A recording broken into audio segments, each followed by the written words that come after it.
What's good, TMG fam? It's your boy L, and I'm back with another reaction. How y'all feel? Welcome back to the channel. Salute, man. Listen, man, y'all are the greatest, bro. Y'all are the greatest, man. Mr. Nightmare drops a new video, man, and y'all instantly start tagging me, hitting me up, blowing me up, letting me know it's out, man.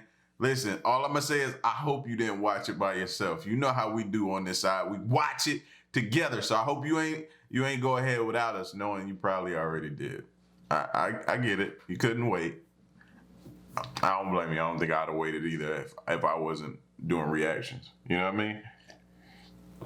So the joint that was just dropped is 4 creepy, true kidnapping horror stories tonight. So we look at the first clip. 1 second in, somebody tied to the ropes. Always makes me think of that movie, I Spit on Your Grave. And if you haven't seen I Spit on Your Grave, go watch it. But be prepared, bro. It's different. It is different. But that's what that automatically made me think of, man. But anyway, we checking out kidnapping horror stories tonight. So if you're new to the channel, hit the subscribe button, join the fam, all that good stuff. Let's get to it. Here we go.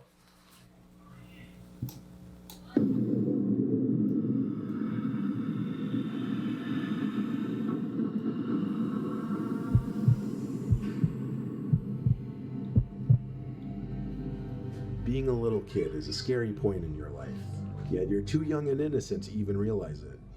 Did that make y'all think about The Sandlot? I don't know why that movie popped in my head looking at this. I automatically started thinking about Sandlot. Fam, bro.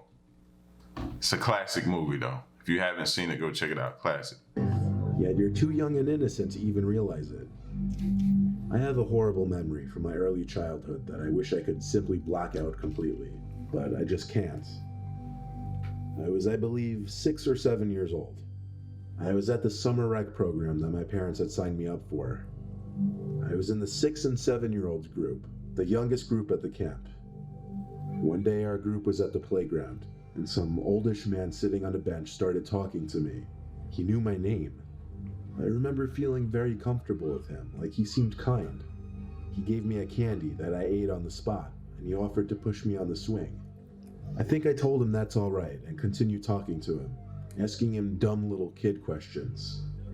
He introduced himself as Robbie, I still remember to the day, and told me he was friends with my mom, and since she was running late, he'd have to pick me up after camp. I said okay, and around that time, my counselors shouted for our group to assemble our line by the gate so we could leave. We got back to our group's home area where we would sit and wait for the parents to come pick the kids up. I saw Robbie approaching the bench, and he said to Cal, one of my counselors, that he was picking me up for the day since my mom wasn't available. Cal looked at me and made sure I knew him. I nodded my head. Cal crossed my name off in his notebook and high-fived me goodbye, and I walked...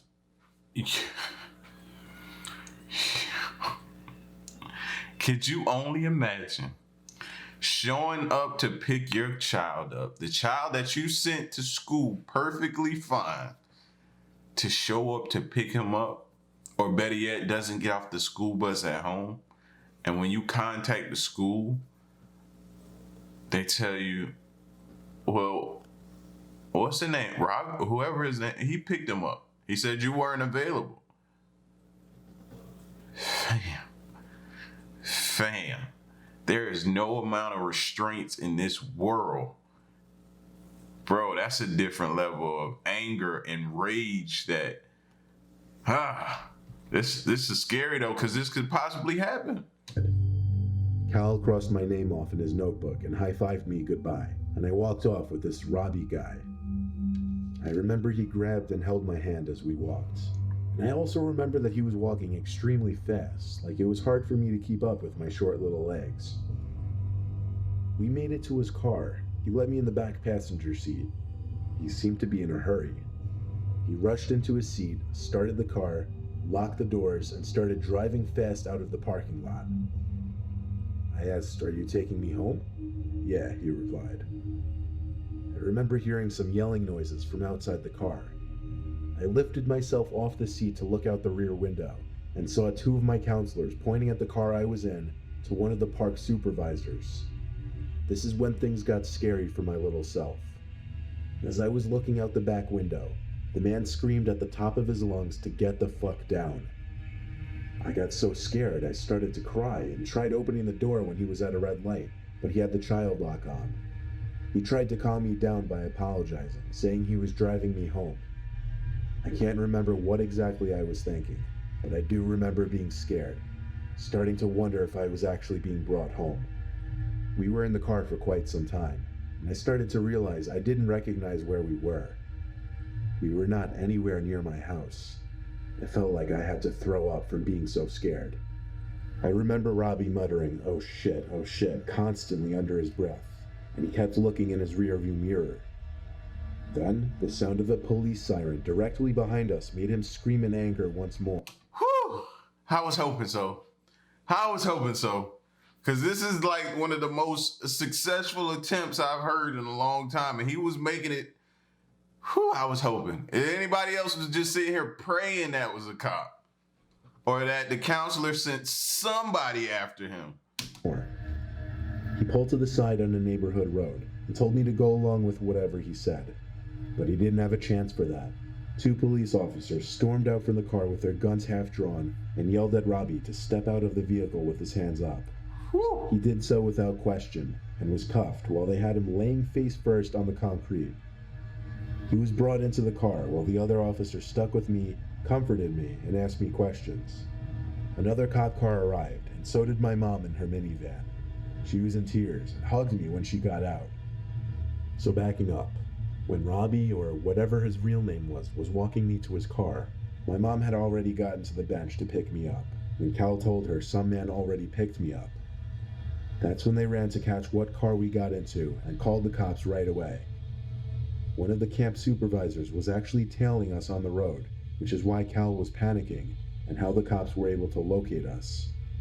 Now you can see why I wish I could block this memory out. It's disturbing, it's sickening, and I often have to think about the horrible, unimaginable things that could have been done to me if I had not been saved. Fam.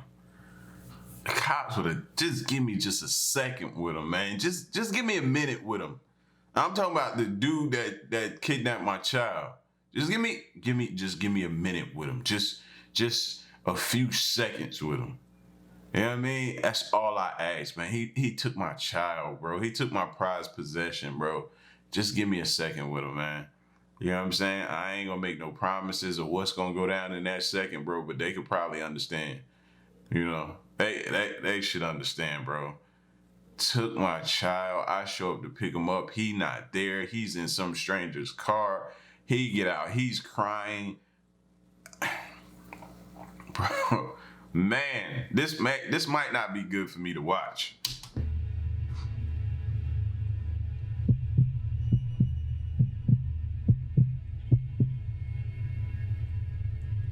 There was this one night after work where all the employees at my job clocked out a little late because we happened to be extremely busy that night.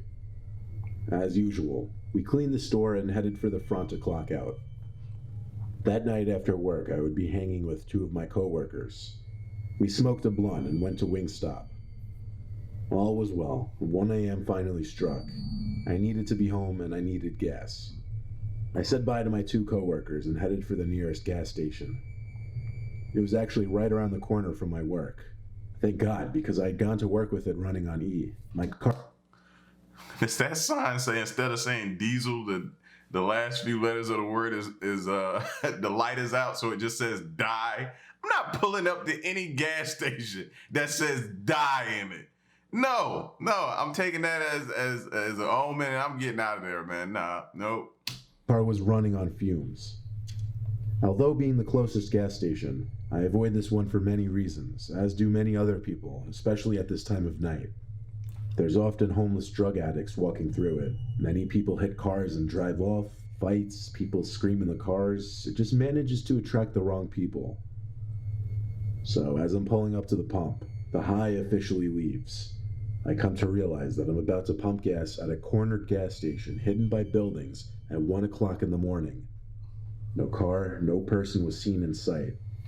I got out and turned around to reach. It's like you marking off a checklist right now. And then the checklist reads, bad place, looks suspicious. A bunch of weirdos out here.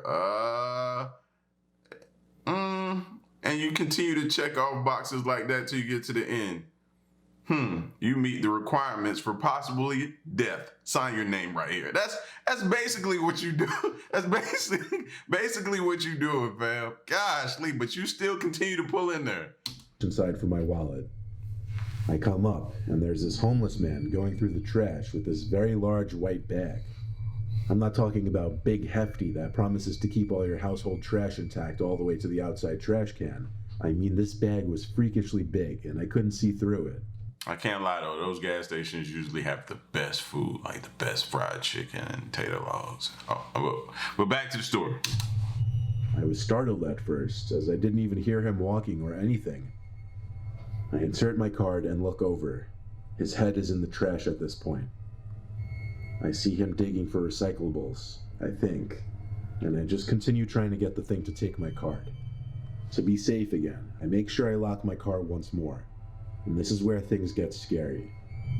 As the sound of the car goes off, this man perks his head up, almost deer-like, and makes direct eye contact. He looks to be at least 6'4", but really skinny. He had injection marks all over his body, and his skin was peeling, rashing, and he had a buzz cut. Despite him obviously being a drug addict, his face wasn't affected too badly yet. Look, they gave me a bag big enough to fit a dead body in. The words didn't seem real. I felt the color leave my body. Somebody ever say something to you and it'd be so crazy that you'd be like, huh? What? What the fuck? What did you just say? Or you try to ignore it, like he ain't say it, but you know he said it. So you try not to give off the facial expression as to show that it affected you. So he hit you with that and you like, and you just try to keep it moving, like try to not focus on nothing he said, maybe it'll go away. Nah, fam. And just then, this man picks up an old metal little kid's bike from the other side of the trash can. He begins to slowly, step by step, come closer and begins telling me he wasn't going to take me. He held the kid's bike like it was weightless. Mind you, I'm a girl and personally have no arm strength. I'm not going to take you. We're not going to take you. Don't look scared. Look pretty. At this point, I was already inching my way closer to my car. I jumped for it, and that's when I booked it out of there and realized there was another man hiding at the pump behind me. The other man was wearing a mask that covered both his mouth and nose. So much could have happened that night, and I'm glad it didn't go the other way. I'm pretty sure that man was going to come up from behind me and either make me smell something to leave me unconscious or who knows what. Please be safe out there, and always be prepared for the unexpected. Man, stop trying to get gassed that late at night. That's for starters. Ride home on fumes, man. I've done it a lot in my past, bro. Ride home. Don't act like y'all ain't never rode that not check engine light. I rode with that too, but the gas light on. Yeah. You got to push your vehicle to the limits to know how far it can go. How else you supposed to know how far your vehicle can go if you don't push it to the limits? Push it to the limit, guy.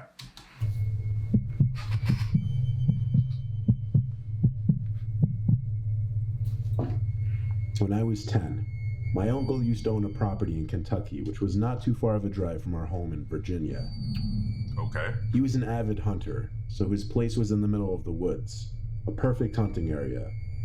He let my dad take us there when he wasn't using it, just as a nice little escape from the suburbs, because we all loved the secludedness. I would love to go on hikes in the woods by myself, because I've always been a nature freak. One time while hiking late in the day, I thought I heard footsteps around me. They sounded like human footsteps, so I turned and started walking the other way. At the edge of the woods, however, I saw someone standing behind a tree, very shady-like. Seemed he was trying to hide. I ran back in the direction of the property and went inside the house. I told my dad I was being watched in the woods. He told me to just stay on my uncle's property and not wander off. I didn't want to go back outside after that anyway, though. My dad and two little brothers went off to pick up a pie at a nearby pizza place. I stayed behind because I'd rather watch the movie that was playing on the TV. I'd been alone in that home many times. I wasn't scared. I heard steps coming up the little wooden front porch. There was a knock at the door, so I jumped up to let them in because I was starving. But I froze at the door, thinking, how could they be back so quickly? "Dad?" I said through the door. Someone on the other side said, "It's not your dad, but we need some help." My heart dropped. I looked out the window to the porch. It was still just bright enough to see an unfamiliar man standing on the porch. He noticed me at the window, looked at me, and smiled. I shut the curtains and yelled, "Dad, there's someone here at the front door." I was pretending as if my dad were still home. "We saw your dad leave just before. Just open the door. We just need some help." No. You're gonna sit here and tell me you saw, why you didn't ask him for help? You saw my pops leave? Nah, fam. No, if you ain't asked him for help, what you think? No, I'm not helping you, bro. It's not going down. You're trying to get in here and kill me. Why you waited till my dad leave then? Nah. I ran to my uncle's master bedroom to hide there. There was a tap at his window, and I saw a second man outside. He also yelled, "Open the door, please." No. I heard kicks at the front door of the home. It was a very flimsy old wooden door, and it gave in easily. I panicked and went to my uncle's closet where he kept his guns. I grabbed his shotgun, which he taught me how to use, and as the door to the bedroom opened, I aimed the gun at the tall man's torso. He raised his hands and nervously laughed, telling me to calm down. He backed away, back to the front door with his hand still raised, and he said, "We're gonna leave, okay?" The two men walked away into the woods, no car in sight. My dad soon returned to see the broken-in door, and I explained everything. He called the cops, who stayed with us while my dad did his best to fix up the door. My uncle installed cameras and a stronger door the next time he drove in there, and he sold the place a few years later.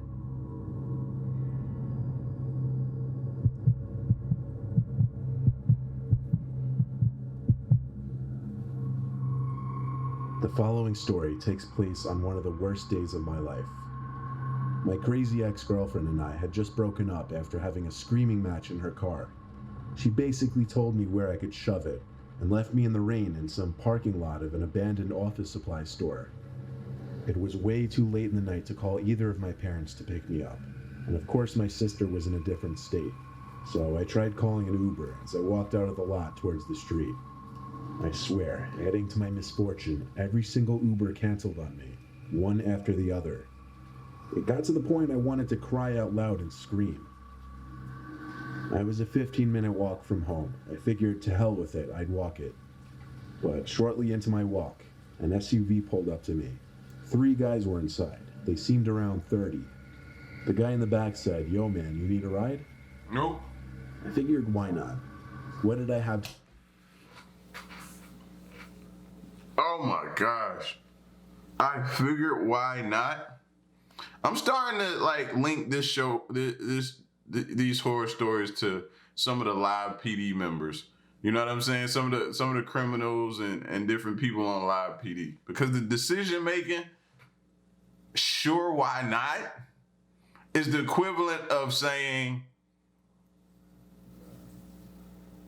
nope, I don't have a driver's license, and you got it's revoked in several other states or something like that. You know what I mean? Just why, bro? To lose at that point. It beats walking in the rain. I hopped in the open seat in the back and thanked all of them. I gave the driver my address, and he started on his way to my house. I tried making conversation by talking about how I just broke up with my ex. Tried to make light of it, but they didn't respond in the way I was hoping. The guy in the front passenger seat turned to look at me. I looked back for a second, expected him to laugh or say something, but he just looked at me with this blank, emotionless expression, his eyebrows slightly raised, mouth hanging open as if he were trying to intimidate me. I looked away, out the window, though I could still sense him looking at me through my peripheral vision. The GPS voice said turn right on the next road, but the driver turned left. Uh-oh. Yo, I think you went the wrong way, I said to the driver. The guy sitting right next to me said, Nah, chill, man. The lack of communication in this car was really adding to the building tension. I noticed we were entering quieter, if not dead streets with few houses or buildings nearby. I was scared to say what I said next, because I knew if they didn't acknowledge it or listen to it, it meant I was in a bad situation. I asked the driver to just drop me off on the side, I'd walk, and his response was just laughter. The guy in the front passenger seat joined him in laughing. The sound of the doors locking as the car was coming to a stop was the moment I knew. He in trouble. I We knew it. knew I had to run. I flicked the freshly locked switch back up and pushed the door open. The guy sitting next to me started yelling, "Get him," as I felt his hands try to grip my arm. I got out from the car though, and I ran into the adjacent patch of trees which sat next to the Parkway. I bolted across the Parkway, and yes, there were still cars speeding by at this hour. I'd have ran home non-stop. I wouldn't have stopped till I got there. I almost risked my life passing that Parkway just to escape those goons. I'm not sure if they were just trying to rob me, kidnap me, or what, but I feel like if they were trying to just rob me, they could have done that anywhere and driven off. But they didn't, and that's what scares me to think about. You know what? I'm gonna stop letting these dudes off the hook. I don't think I'll be letting them off the hook anyway, but either way, bro, I don't get to the end and be like, because it could have been so much worse or whatever he said. Fam, you could have avoided it by telling them no, but you hopped in a creepy, probably van with no windows in it anyway. It could have probably been spray painted on the side, "You're about to die, entering," and you still would have went. I believe it. I don't know why. I just believe some of these people nowadays, man. I can't help it. Y'all get at me in the comment section, man. Leave a like, share the video, subscribe, and stick around and stay tuned, man. This will frustrate you, man. It's your boy L to the next reaction. I'm out. Peace, y'all. Stay solid. Hey.